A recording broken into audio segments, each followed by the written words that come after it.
In the Legend of Zelda series, the three most central characters have been revealed to be incarnations of powerful and newly established characters.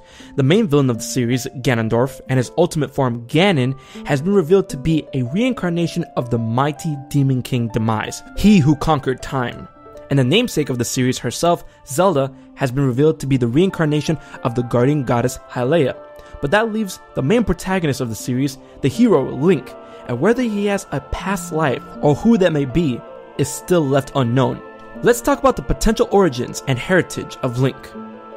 There have been many arguments that the reveal of Link 1 from the Skyward Sword prologue manga that was attached to the Hyrule Historia reveals Link's past life as the great hero and Hylia's original chosen knight. However, Skyward Sword's manga isn't really canon as it was created by Akira Hamikawa, who have created many reinterpretation mangas of other Zelda games and was not sanctioned or authorized or authenticated by Nintendo.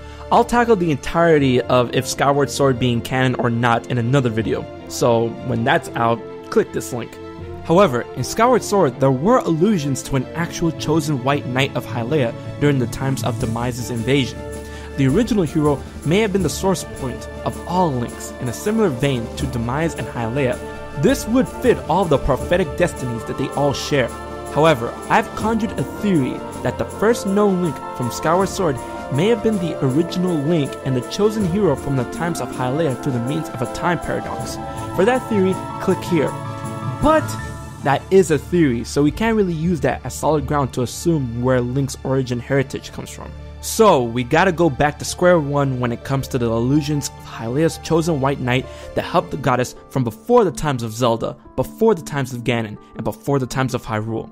Who was this mysterious knight? And most importantly, why does it matter? It matters because this important story element leaves a whole mass of loose ends. Skyward Sword was supposed to be the game to explain the origins of the series and answer many looming questions, and it did just that, but only to a regarded fault. Knowing where Zelda and Ganondorf came from explains a lot, but like most other Zelda games, Link's origin and heritage are once again left to the wind. I know there are many content with this repeating fact, but for me, it definitely leaves a sense of longing for a revelation.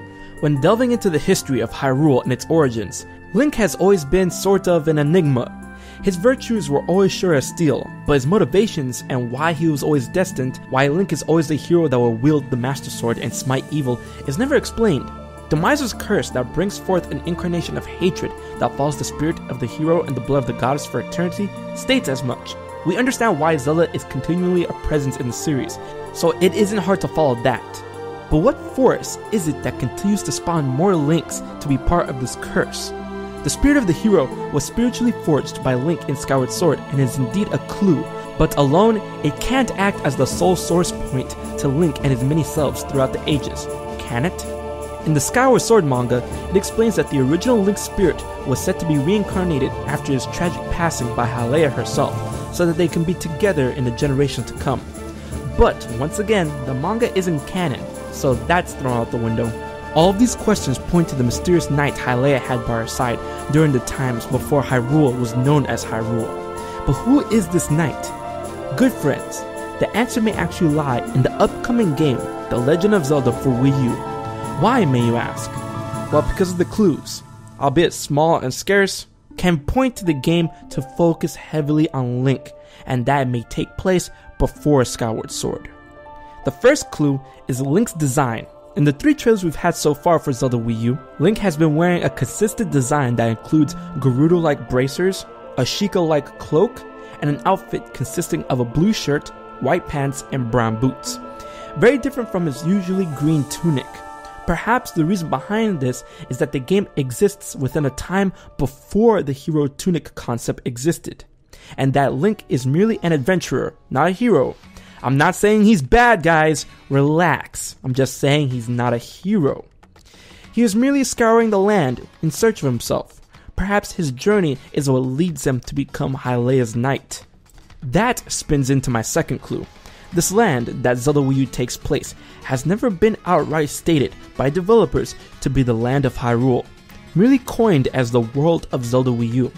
So this may indeed be the surface before the time of Hyrule and before the time of the war. We can see various landmarks that will connect it both to the Hyrule we know and love, and with an unknown interpretation of it. All that aside, it would make sense that the biggest world in a Zelda game would have to take place in the beginning, because the land will be fresh, in its prime, and new, until its peace is disturbed by monsters. Speaking of which, that goes into my third point, and that is the mysterious mechanical monster that attacks Link in the first trailer. Before, I've theorized that this monster may be a product of rediscovering ancient Lanayru technology and creating something new from the ancient robots. But what if something like this acted as a precursor to those robots from a time before Skyward Sword? Its design definitely looks like something ancient. All these points are being used to consider that Zelda Wii U may take place before Skyward Sword, and thereby having this Link potentially be the original Link, Hylia's chosen knight, and the game being the story that tells how he became that knight, and how Link was thrown into the mess of reincarnation in the Zelda series, and how he's destined to inhabit the spirit of the hero time and time again. But all in all, this is just a theory.